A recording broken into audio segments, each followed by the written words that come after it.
저는 사실 정치나 민주주의에 대해서 잘 모르지만 여러분들에게 오늘 함께 이야기 나누고자 합니다. 저는 물고기 이야기로 시작을 할까 합니다. 세상에 여러 가지 물고기가 있는데요. 꽁치, 갈치, 참치, 그리고 정치라는 게 있습니다. 네, 이 정치라는 그 물고기는 하필이면 무조건 이 회를 떠먹을 수 없고 무조건 통조림으로만 먹어야 되겠거든요. 같은 통조림. 근데 통조림의 표지가 좀 다릅니다. 빨간색일 때가 있고요. 파란색일 때가 있고, 최근에 초록색이 하나 생겼고요. 그리고 이제 노란색이 하나 있습니다. 그래서 근데 이 통조림은 우리는 그 통조림으로만 먹어야 되는데 사실 그 내용물은 다 똑같거든요. 이 통조림을 우리는 이제 의회라는 걸로 만들어져 있거든요. 이 통조림 의회라는 걸로 만들어져 있는데 그 안에 이 통조림을 까보면 좀 이런 것들이 들어있어요. 이렇게 좀 자고 있는 거, 그다음 뭐 공성전을 하고 있는, 아니면 이제 뭐 체류탄을 터트리는 이런 것들이 있습니다.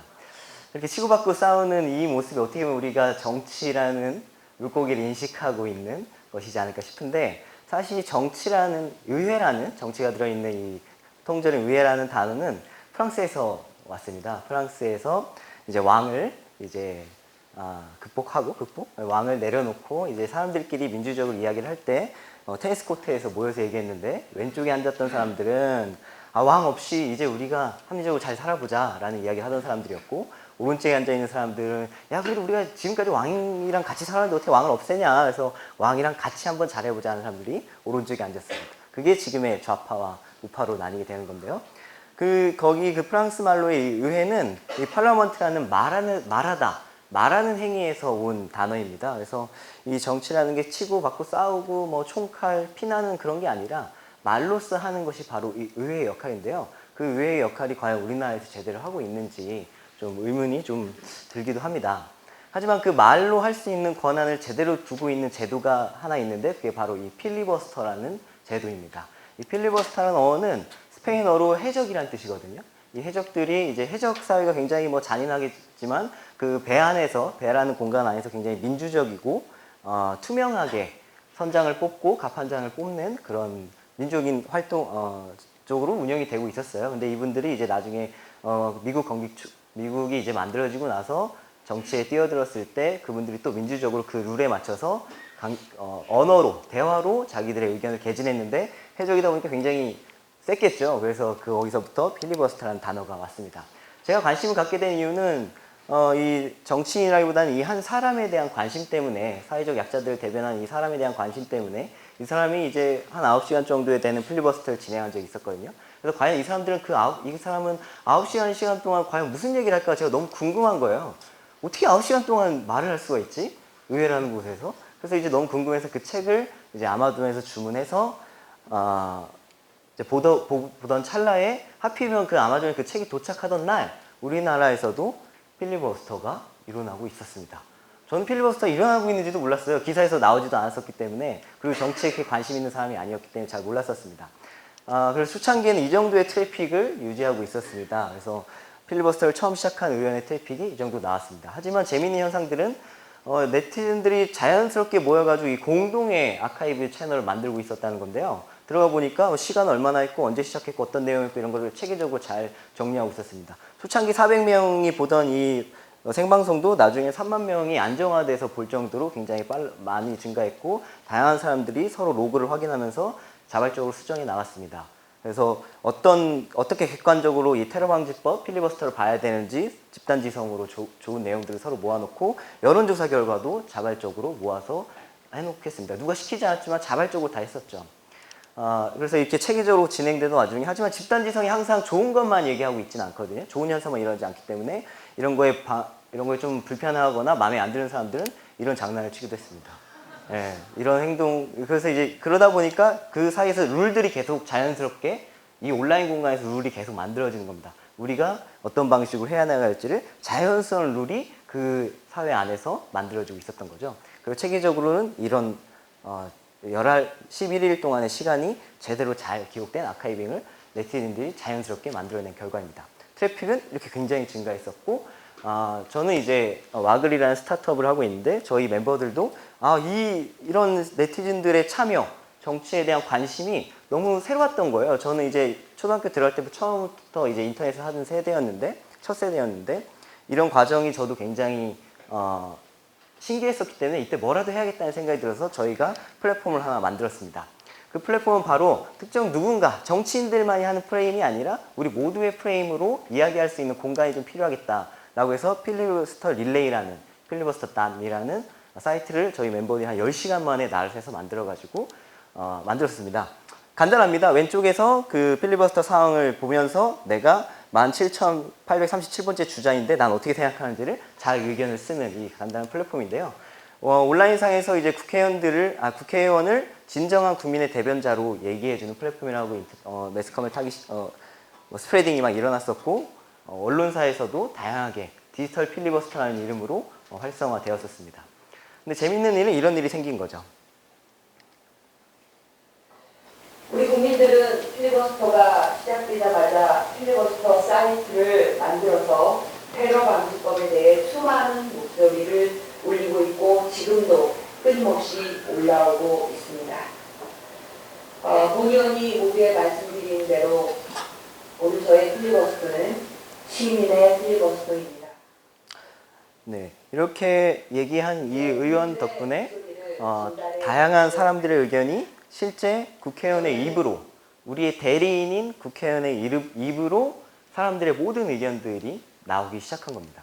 그래서 그 의원은 그 뒤에도 단순히 그걸 이용한 게 아니라 그걸 얘기했던 사람들과 계속 토론하면서 인터랙션을 이어갔고, 처음에는 그냥 그 의원들을 응원만 하는 그 글들이 많았는데 나중에는 굉장히 밀도 있고 무게감 있고 논리적인 내용들이 막 올라오기 시작하면서 저희가 처음에는 2,000자로 제안을 해왔다가 나중에는 10,000자까지 늘릴 정도로 사람들이 굉장히 정확한 팩트와 근거와 논리적인 이야기로 무엇이 문제이고 무엇을 객관화돼서 생각해야 되는지를 이야기하기 시작했습니다. 실제로 이제 그게 커지다 보니까 지금 대전에서 살았던 이 고3 학생도 굉장히 자기의 의견을 피력했고, 오히려 이런 인터넷이다 보니까 방송에서 말하고 있지 않은, 방송에서 조금 소외되어 있는, 정치에 좀 소외되어 있는 청소년들도 투표를 해달라는 부탁까지 할 정도로 이슈가 되었습니다. 그래서 그 뒤로 다양한 국회의원들이 이 플랫폼을 계속 사용했고, 사용했지만 방송에서는 아직까지도 특정 인식만을 계속 보여줬습니다. 한 방송사만 정말 필리버스터가 왜 필요한 건지에 관해서 객관적으로 이야기할 뿐 다른 방송사들은 전혀 다른 방식으로 이야기하고 있었고, 국회의원들은 아무도 참여하고 있지 않은 채 시민들만 방청해서 관심을 갖게 되었습니다. 하지만 오프라인에서는 그랬지만 온라인에서는 마이 국회 텔레비전이라는 용어까지 생기면서 국회 방송의 시청률이 한때는 20배까지 돌파할 정도로 사람들의 정치에 대한 관심이 굉장히 많아졌는데요. 실제로 우리가 마리텔 여러분들 보시죠? 마리텔을 보는 것처럼 다양한 방식으로 사람들이 뭐 울컥울컥거린다, 무슨 뭐 논문 돈내 뭐 이런 얘기를 하면서 굉장히 다양한 방식으로 정치를 또 하나의 예능화시키면서 이 정치인들에게 굉장히 뭔가 혐오의 대상, 기피의 대상이 아니라 그 사람들의 이야기에 귀 기울이게 되고, 민주화의 어떤 새로운 뭐 교과서다, 새로운 뭐 필리버스터 학 개론을 했었다, 뭐 이런 다양한 방식의 이야기가 나오기 시작했습니다. 그래서 굉장히 보이지 않지만 다양한 사람들이 국민의 한 사람으로서 어떤 특정 법안에 대해서 자기가 찬성하는지 반대하는지를 이야기할 수 있는 공론의 장이 생겼던 거죠. 이런 정치 덕후들도 생겨서 예능화되어서 우리가 마치 연예인을 좋아하듯이 그림을 그려서 관심을 갖게 되는 계기들도 많이 만들어졌습니다. 정치가 좀 더 쉬워지는 문턱이 생긴 거죠. 심지어 어떤 사람이 이런 트위터를 알았습니다. 엄청난 강자가 나타나버렸다. 이분이 마리텔 진짜 PD입니다. 네, 마리텔 진짜 PD님이 실제로 이런 반응들을 냈고, 마리텔도 인정한 이런 사태가 나타나기 시작했습니다. 어떤 정치인은 이런 얘기도 하겠습니다. 좀 세지요? 네. 실제로 필리버스터 테러 방지법 이슈는 그냥 해프닝이 아니라 그 기간 동안 계속 사람들의 트래픽을 유지할 정도로 사람들의 관심을 계속 갖게 되었고요. 우리는 이제 여당에서 자꾸 이 활동을 없애려고 하기 때문에 실제 국회의원들이 아니라 국민들은 어떻게 생각하는지를 온라인 여론조사를 만들어서 10만 명이 넘는 사람들이 참여할 정도로 이 여론을 제대로 이야기하려고 했습니다. 방송에서 말하는, 여론에서 말하는 게 아니라 실제 국민들이 어떤 생각을 하고 있는지를 알아봤었습니다. 하지만 결국엔 이 필리버스터는 여러분도 아시다시피 종료가 됐고요. 하지만 그 전 세계적으로 이 가장 길게 한 민주주의의 새로운 역사의 필리버스터라고 많이들 평가를 하고 있습니다. 192시간 53분 24초. 하지만 제가 보고 있는 부분은 이 시간이 중요한 게 아니라 이 사람들입니다. 11일 동안 30만 명의 유저들이 저희 사이트에 들어왔고 그 중에 3만 8천 명이나 되는 사람들이 실제 나는 이 안건에 대해서 내가 어떻게 생각하는지를 직접적으로 얘기할 수 있었던, 어떻게 보면 정말 디지털 데모크라시의 장을 만들어냈던 시도가 굉장히 의미가 있었지 않았나 생각합니다. 여기서 두 가지로 생각했는데요. 첫째는 시민이 더 많은 정보와 데이터를 갖는 게 우리의 정치적 능력을 향상시키는 데 굉장히 도움이 된다는 거. 두 번째는 적절한 도구와 의사결정 프로세스가 마련된다면 뭐 정치인들이나 특정 전문인이 아니라 일반 시민들도 얼마든지 실용적이고 효율적인 판단과 합의를 이끌어낼 수 있다는 것을 좀 느끼게 되었습니다. 폴락이 이런 얘기를 했습니다. 모든 인간은 현재의 세계에 사는 시민이자 동시에 상상하는 세계에 존재하는 시민이다. 민주주의라는 단어가, 데모크라시라는 단어가 어쨌든 프랑스에서 이렇게 서구에서 들어와서 일본을 통해서 우리나라 들어오게 되었는데, 민주주의라는 단어를 처음에 어떻게 번역했는지 아세요? 민중에 의한 지배. 비슷합니다. 처음에는 하극상이라고 번역했습니다. 당시만 하더라도 이 민주주의라는, 데모크라시라는 것을 사회 현상적으로 이해할 수가 없었던 그런 단어였습니다. 그런 시대였습니다. 하지만 지금의 민주주의는 어떤가요? 그리고 앞으로의 민주주의는 어때야 될까요? 그런 고민이 앞으로 우리가 해야 된다고 필요합니다. 이 네스타라는 영국의 사회혁신 연구소입니다. 유럽연합의 지원을 받고 있는. 여기서 이제 미래의 정부, 미래의 의회, 정치가 어때야 될지에 대한 보고서가 나오는데요. 스토리텔링으로 잘 써놨습니다. 그 중에 한 친구가 대학을 졸업하고 사회에 이제 참여하게 되는데, 사회에 나가게 되는데, 이 앱을 통해서, 어플을 통해서 지역과 관련된 새로운 아이디어를 내기도 하고, 뭐 우리 동네 예산이 어떻게 써야 될지를 어플로 막 실시간으로 반영이 됩니다. 이런 것들이 이제 의회와 시에 반영이 되는 거겠죠. 이게 앞으로의 어떤 민주주의 혹은 의회가 될 거라고 이제 예상들을 하고 있는데, 실제로 그런 징후들이 벌써부터 조금씩 보이고 있습니다.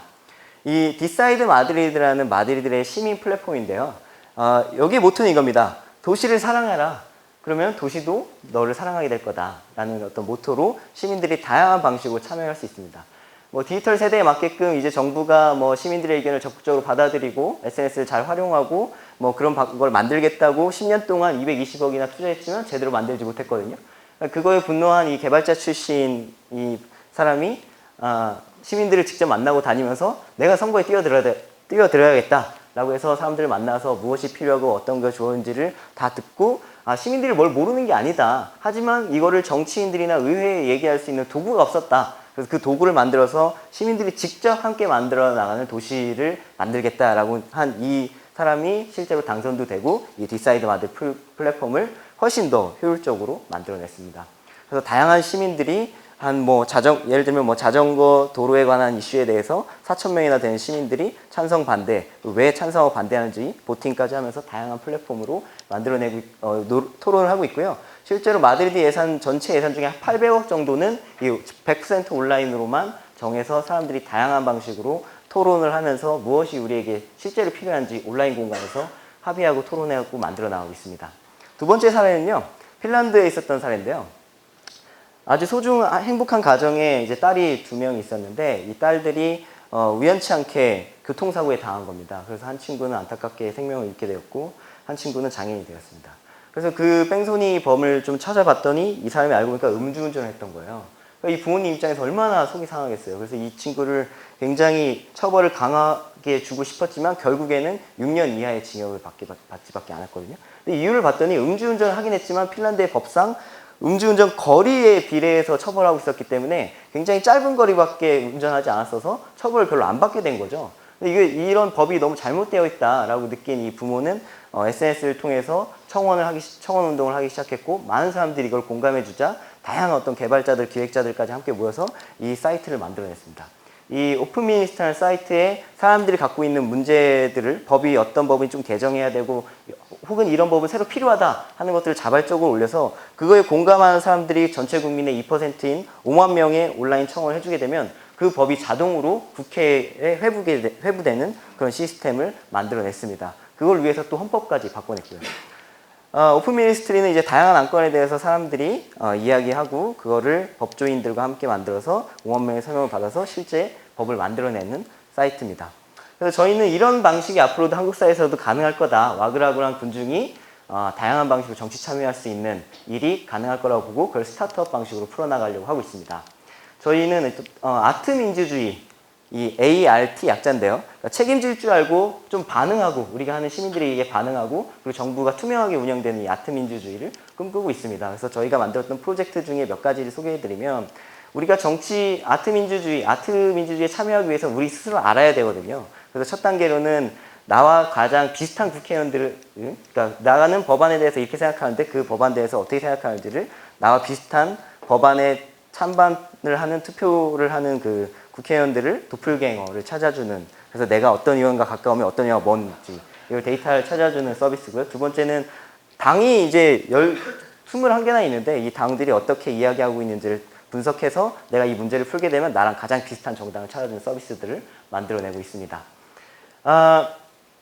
저는 이제 더 나은 세상을 바꾸기 위한 프레임을 바꾸기 위해서 가장 중요한 건 관심이라고 생각하거든요.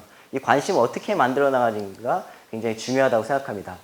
피카소가 이런 얘기를 했습니다. 여러분은 눈만 가지고 있으면 화가가 되고 귀만 있으면 음악가가 되고 가슴 속에 하프만 있으면 신이 된다고 생각하십니까? 천만에요. 그 정반대입니다. 예술가는 하나의 정치적인 인물입니다. 어떻게 예술가가 다른 사람 일에 무관심할 수 있습니까? 실제로 피카소가 그렸던 이 그림은요, 굉장히 유명한 그림은 게르니카라는 그림인데요. 한 마을에 있었던 폭격에서 한 1,500명 정도가 죽게 되었는데 그걸 예술적으로 표현한 거고, 이거는 한국에서의 대학살이라는 그림입니다. 그래서 우리나라가 좌우 대립이 굉장히 심할 때 거의 한 35,000명이 되는 사람들이 죽게 되었는데 그거를 예술적으로 잘 표현해서 이 그림들을 보고 오히려 많은 사람들이 공감해서 정치에 관심을 갖게 되었거든요. 실제로 바보라는 뜻이 있잖아요. 우리가 바보라고 말하는 이디엇, 그 어는 이디오테스라는 데에서 왔습니다. 그래서 이 말은 결국에는 그 당시만 하도 정치인이라는 거는 뭐 뽑아서 되는 게 아니라 돌아가면서 했었거든요. 그래서 자기 생업이 아니라 의무적으로 공익을 위해서 하는 사람들을 이제 정치인들이 그랬었는데, 자기가 오직 뭐 그런 일에는 관심 없고 내 일에만 관심 있는 사람, 사사로운 거에만 관심 있는 사람들을 그 당시에는 이디엇이라고 불렀습니다. 바보였다는 거죠. 모두의 공익을 이야기하고 있지 않은 사람들은 바보였던 거거든요. 저는 이제 지금이야말로 이제 민주주의의 민주화가 필요한 시점이라고 생각합니다. 민주주의를 이데올로기의 프레임이 아니라 예술과 같은 소통의 프레임으로 바라봐야 된다고 생각합니다. 민주주의가 완벽하진 않습니다. 저도 사실은 잘 모르겠습니다. 하지만 옳음은 하나가 아닐 수 있다는 걸 우리가 인식해야 된다고 생각합니다. 저는 우리 모두가 세상을 등지는 바보, 정치에 무관심한 바보, 정치적 중립을 외치는 게 가장 정치적인 것이라는 것을 망각하는 바보가 아니라 자신의 목소리를 내면서 내가 옳다고 생각하는 것과 내가 생각하는 가치와 다른 사람들이 생각하는 가치, 다른 사람들이 맞다고 생각하는 가치와 비교하면서 대화와 타협이라는 도구로 함께 그림을 그릴 줄 알고 실천적 지식을 통해서 조화롭게 노래하고 춤출 수 있는 데모크라시 아티스트가 되기를 희망합니다. 감사합니다.